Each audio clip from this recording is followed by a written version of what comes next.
Hey everyone, Blazam here, and welcome back to another Destiny 2 video. So if you like what you see today, please like, comment, and subscribe, and let's get into it.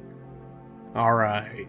Admittedly, this video is going to feel, I don't know, 9 years late. And, you might need to take a grain of salt with what I'm about to talk about today, because we're going to go over some tips I have for getting into PvP. Yeah.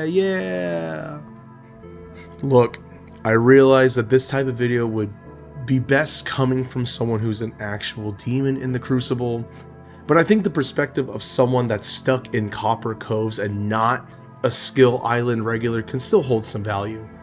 And since we are unfortunately at the end of the game's life cycle, we're very likely going to run out of things to do in PvE, and PvP is going to be the last frontier for a lot of people in the game. I have a lot of friends that won't even touch the Crucible, and I feel like a lot of that is just coming from the fear of not doing well, which we can thankfully fix. So without further ado, let's get started. I think before you start getting into things like builds or playstyle, finding a set of weapons in the Crucible that you feel comfortable with is crucial. At some point, you're not going to have a grenade, a melee, or a freeze rift to get you out of trouble, and you need to have confidence in the gun that you're using is one that you can actually use. As for what guns to use, this is entirely up to you.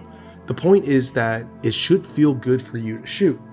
For example, for me, it's always been Ace of Spades. Ace can make a bad player feel decent and a good player an absolute terror. A big thing to take away here is to really start familiarizing yourself with what makes a good PvP gun versus a good PvE gun. I think by now most of us can tell the difference, but to a new light this can make the difference between wanting to keep queuing up or never touching the playlist again. Let's take for example this Ias Luna here that I've been using for PvE. While taking in Firefly and Headstone into the Crucible might be a haha funny combo to see pay off when it works, if I'm not building into something specific to take advantage of that combo, then those perks aren't actually serving anything, and I would be better off using the Zen Moment and Moving Target perks instead. There is so much detail that we can get into right now just talking specifically perks for the Crucible, and we don't nearly have enough time for that today, so just when you have a gun that you like to shoot, look at its perk rules and see what actually would work best for the Crucible before you go and take it in. So just like perks on guns, exotics also have kind of a leaning PvP versus PvE utility in some cases.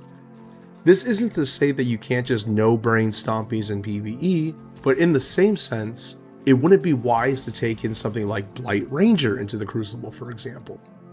This is where the neutral gameplay exotics are a really useful place to start. For Titans, these are exotics like Dune Marchers, Peacekeepers, and One-Eyed Mask. Warlocks can run things like Ophidians and Transversive Steps. Hunters, of course, can run things like Stompies, Dragon Shadow, Speedloader Slacks. There are a few more out there, but these are the ones that you're going to end up seeing a lot of the time. What these all have in common is that regardless of what subclass and build you're using, you can still take full advantage of the exotic perks. Again, this is not to say that a seemingly PvE exclusive exotic can't be used in a funny haha build for the Crucible, but this video is intended to be more of a jumpstart place for people, so give the neutral stuff a try first before going too crazy in the weeds with the specific exotic. Alright, now we have the guns, we have the exotic armor, now let's talk about builds and how you, as the player, maneuver through a match. Starting with builds, the most important thing to focus in on is setting yourself up for success, right? So in PvP, you would want to run mods on your armor that benefit your gameplay. These are things like targeting mods in your helm, loaders and dexterity mods in your arms, unflinching mods in your chest, things like enhanced athletics in your legs, and then support mods in your class items. Look, I wouldn't say that these mods on your armor are game-breaking in any sense, but they're still really good to have on, even if you aren't doing something specific with a build. They just feel really good to keep on there for your general gameplay. Okay, next thing we're going to talk about are stats. These are super important. Now, as a new light, or someone who hasn't really been paying attention to like a Crucible specific build, I know that maxing out a given stat might be difficult for a new light, and then for someone who's just jumping into a Crucible setup, this might be kind of hard to like work around because you focus in on different things for PvE. I would say just the start, try and get as much health stat as you can. This can really change how it feels to play. Not to say things like running class, grenade, melee, or weapon don't have any value. In fact, trying to get as much of those stats as you can is still very important.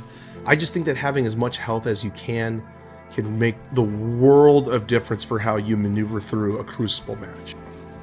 On screen right now, you should be looking at an example of what it looks like to have a maxed out health stat versus anything lower than 200. I think we have values around like 70 to 100, give or take. This is all subjective, of course. Use what you like. I'm just recommending health, and I'll show why specifically in a second with my build. Okay, shoot.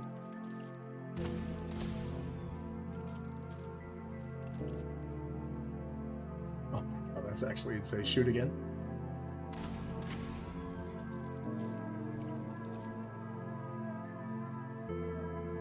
That's fat. All right, thank you, brother.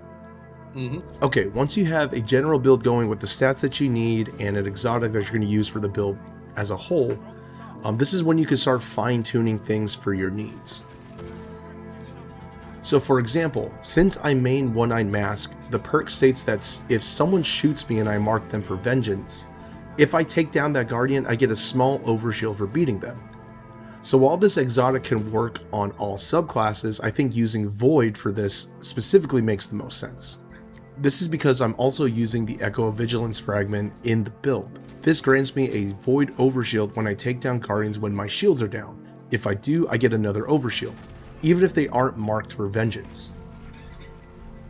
So since I'm running a max 200 health stat, while these overshields are active, I am actively healing back up to full.